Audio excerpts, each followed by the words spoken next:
Namasté les amis, c'est Lucas pour un nouveau podcast. Alors aujourd'hui, la thématique de ce podcast, elle m'est venue de plusieurs discussions, plusieurs réactions que j'ai eues avec certaines personnes. Je m'explique.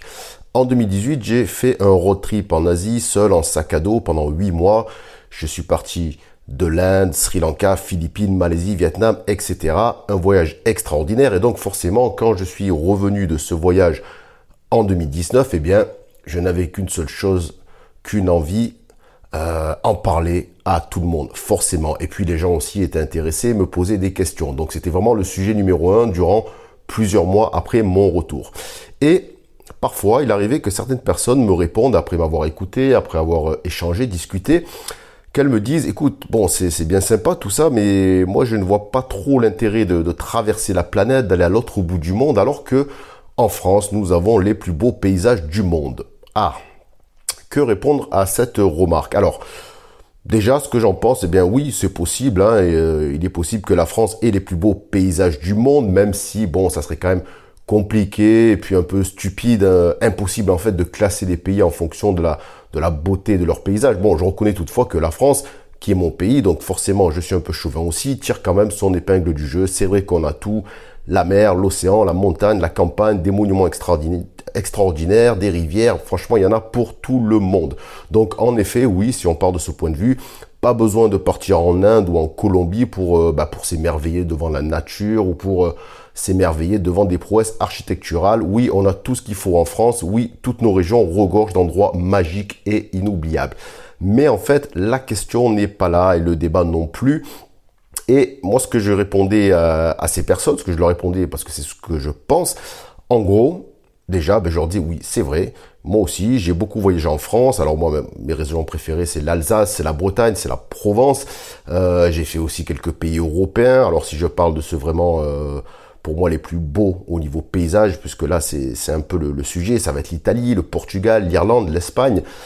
Évidemment, tous ceux d'entre vous qui ont fait ces pays, je veux dire, vous êtes forcément tombés sous le charme de Rome, du Colisée, alors je sais plus comment ça s'appelle, la Fontaine, le Vatican, etc. C'est charmant, c'est pittoresque, comme le vieux Lisbonne, comme le Connemara, et puis ces paysages fascinants que l'on trouve en Irlande. Mais voilà.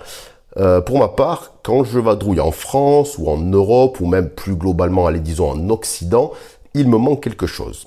En fait, ce qui me manque, c'est cette sensation d'être déboussolé, bousculé, d'être perdu en fait. Moi, j'aime bien être perdu. Vous voyez, cette sensation d'avoir atterri sur une autre planète, dans un autre monde, un endroit dont on ne détient ni les codes, ni les clés. Une sensation en fait d'être vraiment un étranger, cette sensation d'être constamment surpris, choqué ou émerveillé à chaque coin de rue.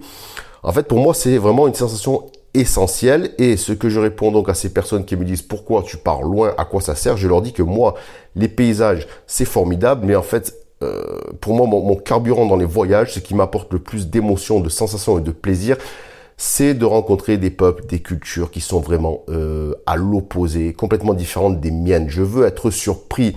Quand on voyage en France, quand on voyage en Europe, alors oui, certes, vous allez me dire, l'Alsacien ou l'Anglais, il sera différent de moi, qui suis Marseillais. D'accord, il aura peut-être pas la même langue, pas le même accent, il aura pas les mêmes spécialités culinaires, il aura évidemment des paysages différents. C'est sûr que les paysages bretons ne ressemblent en rien à ceux de Marseille ou de la Provence. Il n'y a pas photo, il n'y a rien à dire. Il y a un dépaysement qui se crée quand même. Mais dans le fond, eh bien, quand on voyage chez soi ou chez des peuples, on va dire, qui sont proches de nous au niveau culturel et même géographique, et bien finalement, on se dit, est-ce que je suis vraiment si différent de ces gens?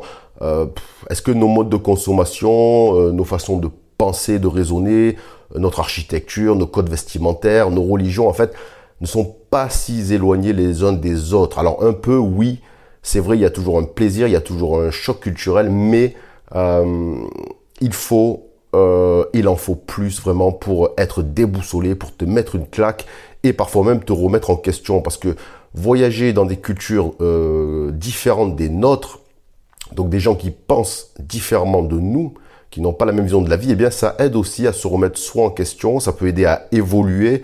Vraiment, c'est très, ça apporte énormément de choses. Le voyage à l'étranger au sens, j'allais dire, une autre culture. Donc voilà l'idée, vous l'avez compris.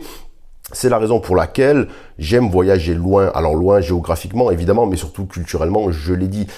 Si je vous prends deux de mes pays préférés, l'Inde ou le Vietnam, eh bien, quand je suis en Inde ou au Vietnam, eh bien, tout est nouveau pour moi.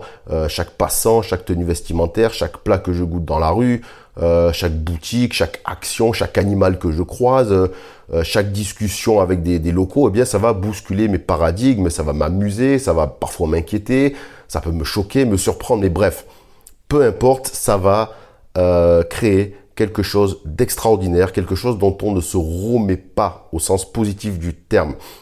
Et cette sensation, en fait, ce plaisir de se perdre et de s'immerger dans une culture radicalement différente de la mienne, eh bien, malheureusement ou heureusement, seuls les voyages loin de ma civilisation, entre guillemets, et de mes coutumes peuvent me l'offrir. Donc voilà ce que je réponds aux personnes qui me disent « Mais pourquoi aller si loin, pourquoi traverser la planète alors qu'on a les plus beaux paysages ?» Eh bien, je leur réponds, oui, les paysages, c'est bien, mais à chaque fois que je reviens d'un voyage, ce qui m'a marqué le plus profondément, ce ne sont jamais les paysages, c'est la culture de l'autre, c'est la surprise, c'est les discussions, c'est les rencontres, c'est vraiment ce choc des civilisations. Alors le choc des civilisations, c'est une expression à la mode, mais qui est employée, on va dire, pour des mauvaises raisons, des raisons politiques, des raisons... on va dire de tension. Eh bien moi, le choc des civilisations, je l'amène plutôt sur le côté positif. Oui, le choc des civilisations, c'est positif dans le sens où la rencontre avec l'autre, avec la différence, avec une autre culture, c'est vraiment quelque chose qui vous apportera énormément. Et c'est d'ailleurs l'une des thématiques de mon livre, Aller simple pour la liberté. Donc c'est un récit de voyage qui retrace les 8 mois que j'ai passé sur les routes d'Asie, seul et en sac à dos. Une aventure extraordinaire, une aventure que je vous encourage à faire. Et si vous cherchez l'inspiration, si vous voulez partir sur les routes avant l'heure, eh bien je vous mets le lien dans la description. Allez, merci de m'avoir écouté. Ciao, ciao.